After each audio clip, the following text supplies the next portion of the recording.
Hi, my name's Harmi. I'm from West London English School. In this lesson today, we're just going to go over listening part A. We're not going to do both extracts, we're just going to do extract 1, and we're going to do it fairly slowly, just to give you some ideas of how to approach this paper. So we'll practice the listening about halfway through, and then afterwards there will be some feedback. So just a quick reminder of what listening part A is. It's a consultation between a medical professional and a patient. It could be a doctor and a patient, or a nurse and a patient. It could be a psychiatrist or a neurologist. And there are 2 extracts. You'll be doing a gap fill exercise, and you're listening out for specific information, for exact information.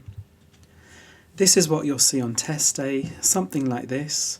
You can see at the top it tells you extract 1 and extract 2. It tells you who you're listening to. Here we've got a physiotherapist talking to a patient called Ray Sands. In extract 2 you'll be listening to a consultant dermatologist talking to Jake Ventor. And what you can see, basically you can see medical notes. These are your medical notes on the patient. And you can see there are some gaps, and before the gaps there are numbers, and this is where you'll write your answers. Okay, so you might have noticed that on the left of the paper there were some headings, and these are really useful because they give you context. They tell you what you're listening to, and that can really make your life a little bit easier. Let's have a look. The first heading is patient, and what you're listening to is the patient talking about the history of their injury, which is sciatica. For questions 2, 3, 4 and 5, you'll be listening to the patient talking about their symptoms. The patient will then be talking about their work, and then they'll be talking about the treatment which they first had. For question number 8, the patient will be talking about a referral which was made. And then for questions 9, 10 and 11, the patient will be talking about other treatment which they've had. And finally, they'll be talking about a previous diagnosis. So try and use these headings on the left because they just give you context. They just tell you what you're listening to. And if you know what you're listening to, it just makes it a little bit easier. Okay, and you may have noticed that not all of the notes had gaps. Some of the notes were completed. And that's done deliberately. It's done on purpose to help guide you through your question paper and to guide you through the audio. You only get one chance at the listening in parts A, B and C. So it's really important you stay with the listening. Don't stop listening, because once you do stop listening, it's really hard to pick it up again. So don't become too focused on your question paper, don't start daydreaming, really stay focused with the listening. And that's why the completed notes are there. They're there to help guide you through the listening. Let's look at an example. You can see after question number 3, the patient is talking about the loss of mobility. As soon as you hear that, you know where you are on the question paper. And it's the same when you hear them talking about problems they have sleeping. You know where you are, and you know where the audio is. And you know that the answer is coming for question number 4. It's the same when you hear them talking about numbness. They'll be talking about numbness in part of their body. You'll know where you are, you'll know where the audio is, and you know the answer is coming for question number 6. And again, once they talk about NSAIDs, you know exactly where you are on your question paper and where the audio is. And again, you'll know that the answer is coming for question number 7. So do use these completed notes, as they do help guide you through the question paper. Okay, so you may have noticed that there are words around the gaps. There are words before, sometimes there are words after the gaps. And if you can pay attention to these words, because they tell you that an answer is on its way. Let's have a look at an example. This was question number 1. It says back injury sustained lifting something. Well, as soon as you hear the patient talk about their back injury, you know that the answer is on its way. This is actually what the patient says. He said, well, it all started when I hurt my back. So as soon as you hear the patient say that, I hurt my back, you know that the answer is on its way. It's the same with question number 2. It says here, pain located in, and as soon as you hear this word, or as soon as you hear the patient talking about where their pain is, you know the answer is on its way. This is what the patient said. I had this pain all the way down my... I've taken out the answer because we're going to do this listening in a moment. I don't want to give you the answer. But again, as soon as you hear this word pain, you know that the answer is on its way. It's the same with question number 3. The patient says, I'm telling you, this was no ordinary pain. As soon as you hear that, you know the answer is on its way. So do pay attention to the words before and sometimes the words after the gaps, as these can really help you. Okay, something else that might help you is the difference between formal and informal language. Okay, so what you have are some medical notes, and your medical notes are quite formal. The patient doesn't have your medical knowledge, so the patient won't be using the same kind of language which is on your question paper. The patient will be using everyday, quite informal English. So it's something to be aware of. What you see in your question paper is not what you're going to hear from the audio. Let's look at an example. This was question number 1. It said back injury sustained lifting something. So back injury sustained. The patient isn't going to say, I sustained my back injury by lifting. They're going to say something different, and they're probably going to say it in a more informal way. This is actually what the patient says. Well, it all started when I hurt my back. So a little bit more informal. And you can see here the patient also says, I was giving somebody a hand. It's quite an informal way of saying I was helping someone. And it's a little bit like an idiom. So it's worth learning a few idioms because as well as for listening part A, they can help you in listening part C and also in reading part C as well. So it might be a good idea to learn a few idioms. Here's another example. In question number 4, it says mentions inability to. So what the patient actually says, I couldn't even. You can see how different it is and just how much more informal it is coming from the patient. Look at another example. Patient attributes recovery to. It's quite formal, and the patient isn't going to say, I attribute my recovery to something. What the patient actually says is, I think it was. A lot more simple and a lot more informal. So it's just something to be aware of, that the language is going to be different. The language you can hear is going to be more, most of the time it's usually more informal than your question paper. So it's good to be aware of this kind of synonymous language or these synonyms. Okay, and you've got 30 seconds to look over your question paper. It isn't a lot of time, but you want to put this time to good use. You want to use this time productively, and you want to try to anticipate some of the answers. It's hard to predict the answers because you can have a range of answers, but you can anticipate what kind of answer is coming, and that can really help you. Let's look at an example. Okay, so with question 1, back injury sustained lifting something. Well, we know it's going to be a noun. It could really be anything, but you know you're listening for a noun, it's a thing, you need an object, and probably a heavy object. I've got here table or chair. That's not the answer. I'm not going to give you the answer because you're going to do the listening in a moment. But you know what kind of answer is coming and you know what to listen out for. With number 2, it says pain located in, well, it's going to be a part of the body.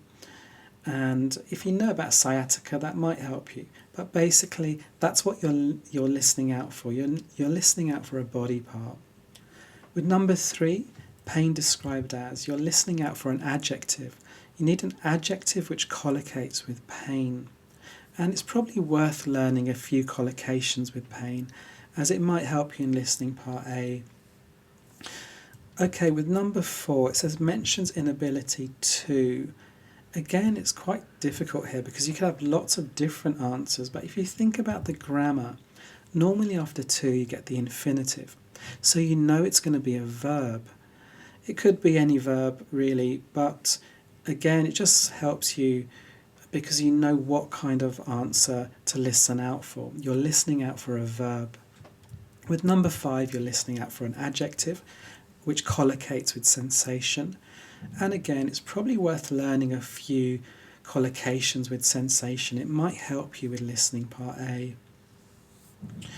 With number 6, it's going to be a job which involves travel or manual work.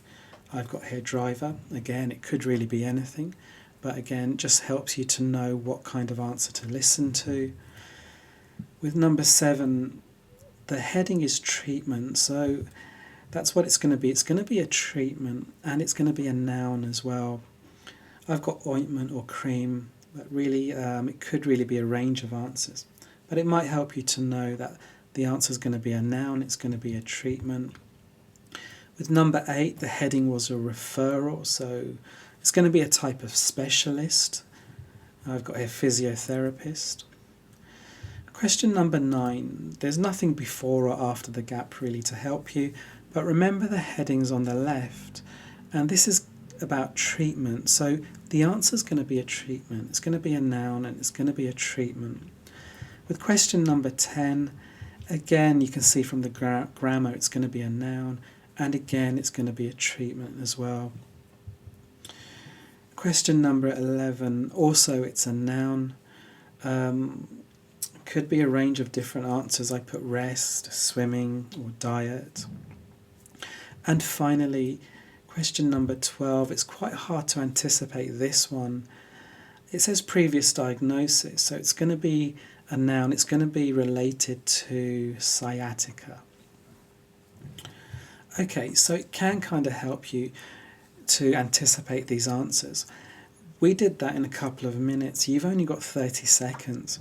So it's not easy, but the more practice you do, the quicker you will become. Okay, so what we're going to do now is we're actually going to practice the listening. We're not going to use the 30 seconds because we've already been through the paper, so we're going to go straight into it. You'll see the paper come up on your screen and it will zoom in and then it will scroll down, just so you can follow the paper with the audio. Make sure you've got a pen and some paper with you because you're going to want to write down your answers. And good luck.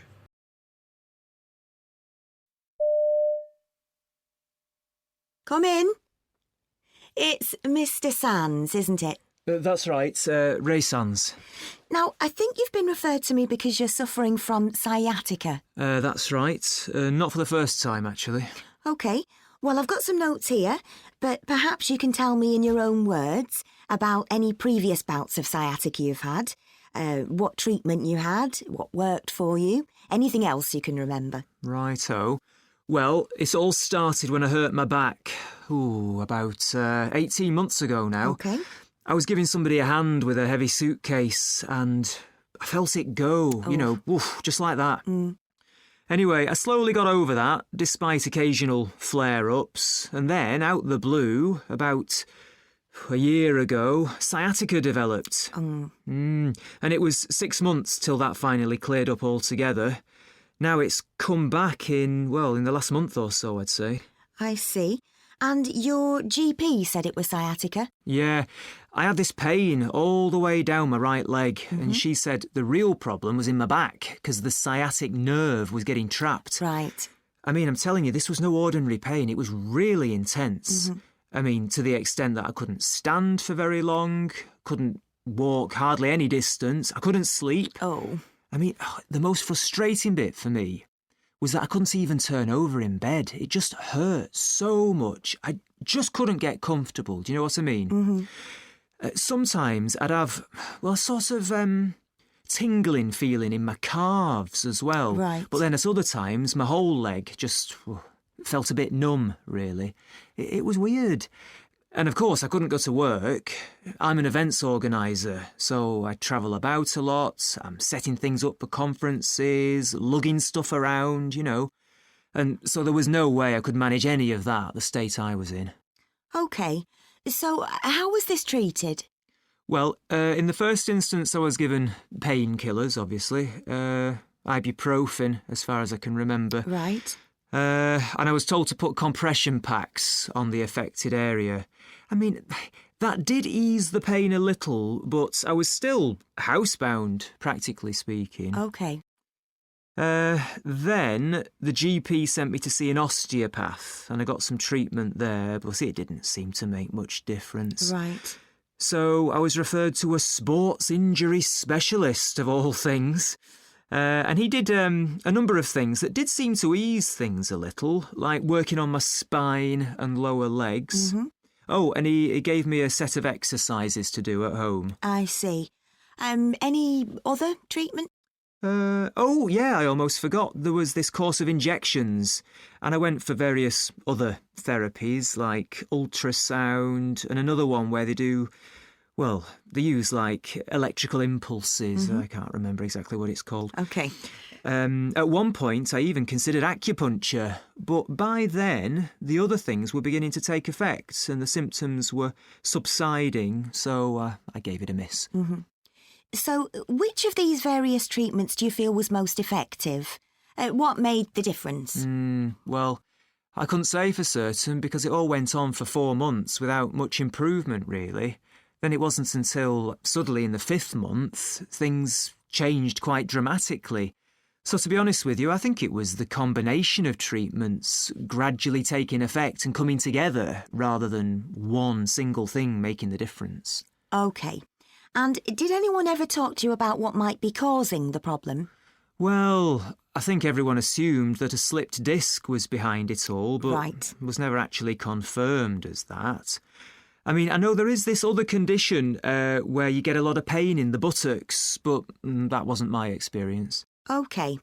And did anyone talk to you about aspects of your lifestyle that might be contributing to the problem?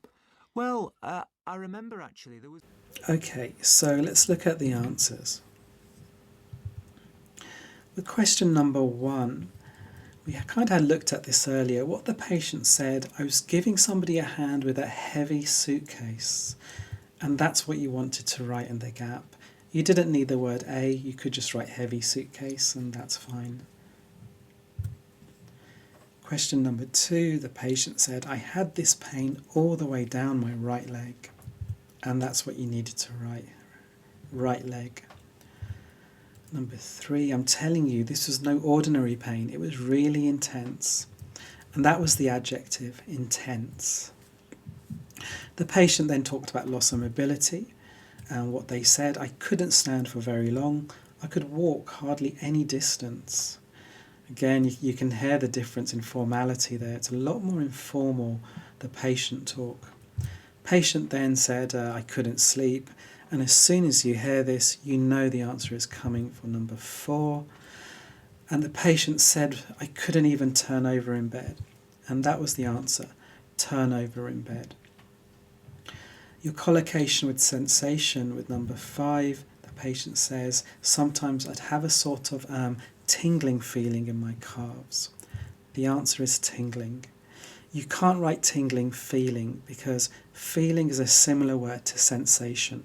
In fact, you could say it's a synonym of sensation. So it wouldn't really make sense if you said tingling feeling, because on your notes, tingling feeling, sensation really doesn't make sense. So just take care, make sure you read your question paper carefully. Okay, number 6, the patient said, I'm an events organiser, so I travel about a lot. And that was the answer, events organiser. That's what you needed to write. And just draw your attention to this here. The patient said lugging stuff around, and this is a good example of really informal language. It just means to move things about or to carry things around. But again, it just really shows just how informal, kind of everyday English the patient uses, and in a way that's kind of what you're being tested on, just kind of everyday. Some of it's quite colloquial language. Okay, number 7. Well, just before that, the patient was talking about NSAIDs, and it's interesting because this is what the patient said. I was given painkillers, obviously, ibuprofen, and you can see the patient hasn't said anything about NSAIDs, didn't use the word prescribed. So it's expressed in a very different way. And then you had this, you had application of, and apply, you might know apply to apply for a job, but this is very different. You can also apply a kind of treatment, like you can apply a cream or apply an ointment. And what the patient said here, I was told to put compression packs on the affected area. So the synonym to apply something, to put on something. And the answer is compression packs. With number 8, the referral, the GP sent me to see an osteopath. And then the patient talked about injections. As soon as you heard them talk about injections, you know the answer's coming for number 9. Patient said, I went for various other therapies like ultrasound. And that's your answer. Once you hear them talk about electrical impulses, you know the answer's coming for number 10. The patient said, at one point I even considered acupuncture, but I gave it a miss. So that was the answer, acupuncture. And you can see how different it is. Decided not to try and I gave it a miss. Fairly different. Number 11, the patient said, I think it was the combination of treatments gradually taking effect and coming together rather than one single thing making the difference. Quite a lot there. Remember, you can only write 3 to 4 words, short phrases, and all you needed to write was combination of treatments.